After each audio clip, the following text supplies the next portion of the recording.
Steve in Chicago with the morning grain comments. Well, grains are a little easier overnight. Beans down about a penny at 10.08 on the May. Corn's down 3 at 4.61 on the May.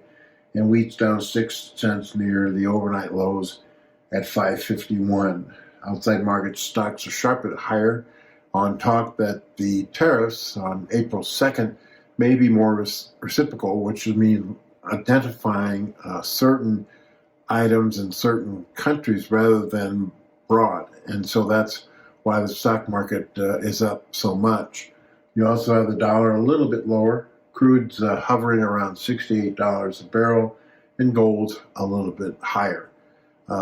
The Russians continue to bomb Ukraine cities and ports. And so the ceasefire talks so far has been between U.S. and Ukraine, and now it'll be between U.S. and Russia. And it doesn't feel like Russia's in any hurry for ceasefires. This week, we'll be getting a lot of consumer confidence indexes, the Michigan index. We also, earlier next week, we'll be getting the USDA March 1 stocks and acreage report, which sometimes has a bearing on prices.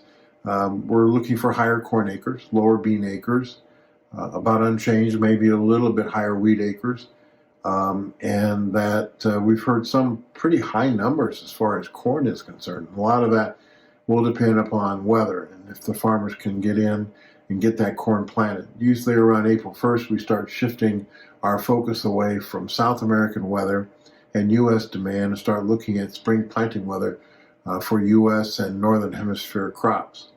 Weather-wise, Midwest is getting a few showers. They're light, they're isolated, but we'll see how the conditions are as we get into the planting season.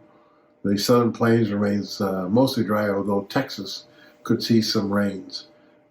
Most of the rains that we're seeing as far as measurable are concerned as far as the Ohio River Valley and the Pacific Northwest.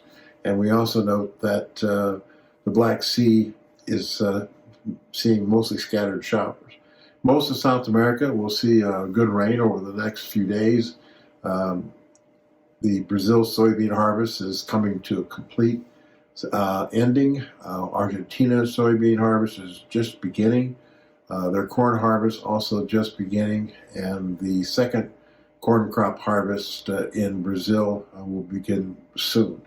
So, broad picture, U.S. export demand will probably start declining, and that we'll see how big of a crop we have to see how low prices go from where they are now.